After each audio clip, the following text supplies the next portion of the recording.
toutes et à tous et bienvenue dans les rendez-vous économiques et dans votre rubrique « Racontez-moi une histoire ».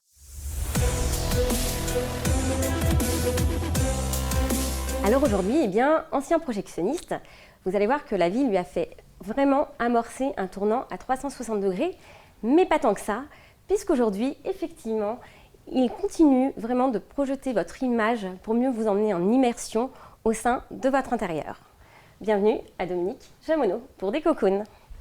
Bonjour. Bonjour Dominique. Je suis décorateur pour l'entreprise que j'ai créée récemment qui s'appelle Décocoon. Je propose du conseil intérieur, de la décoration, et j'accompagne aussi les clients sur la mise en scène et la réalisation de leurs projets via un réseau d'artisans qualifiés. Ok, très bien. Alors, tu as une histoire évidemment, et je crois qu'avant tu étais projectionniste. C'est bien ça, j'étais projectionniste pendant 10 ans. D'accord. Donc j'ai pu y découvrir de très beaux films avec de très beaux décors.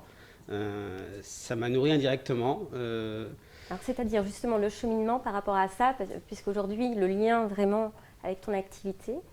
En fait, on peut retrouver dans les films de très beaux décors, des très belles mises en scène.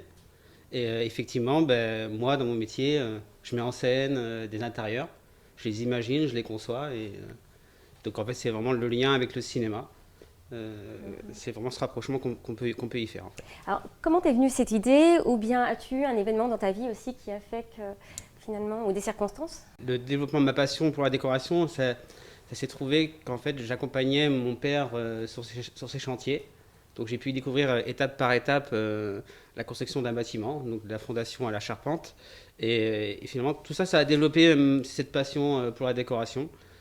Mais pourtant, j'ai quand même suivi une autre direction à la base, c'était quand même projectionniste, quoi. Comme j'avais ces deux passions, le cinéma et la décoration, en fait, le numérique est arrivé au sein des cinémas et j'ai dû me reconvertir.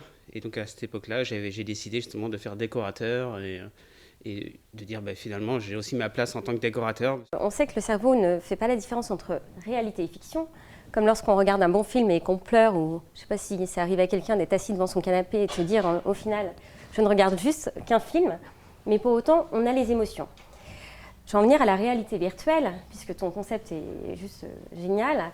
Est-ce qu'aujourd'hui, en utilisant la réalité virtuelle dans le cadre de tes accompagnements en décoration d'intérieur, tu notes vraiment que les gens se projettent beaucoup plus facilement, voire même que ça influence vraiment leurs décisions? Oui, c'est sûr. Le fait de leur emmener déjà le casque, qui se positionne au milieu de la pièce, qu'ils puissent visiter leur futur intérieur, déjà ça évite les erreurs. Et puis ça permet aussi de mieux orienter leur futur choix intérieur en fait. Donc non, il y a vraiment une vraie projection, un vrai plus avec le fait d'emmener la réalité virtuelle via des lunettes, quoi. Très bien. Alors aujourd'hui, Dominique, si tu avais un message à passer par rapport à cette histoire, à ton cheminement, pour peut-être donner des outils et inspirer d'autres personnes aussi à suivre leur voie, mais c'est le cas de la plupart des gens d'ici, mais tous ceux qui vont nous regarder, ce serait quoi comme message? Je pense qu'il n'y a pas de voie toute tracée. En fait, il faut surtout aller là où on est à l'aise et puis surtout y croire, quoi. Enfin, c'est surtout ça le but final, quoi. Où est-ce qu'aujourd'hui on peut te retrouver, Dominique? Alors, sur mon site, sur decocoon.com, donc Décocoon avec un K, donc sur Facebook et sur LinkedIn, et puis aussi un peu sur Insta. Bien. Écoute, merci beaucoup Dominique, on peut l'applaudir. Hein. Merci. Merci.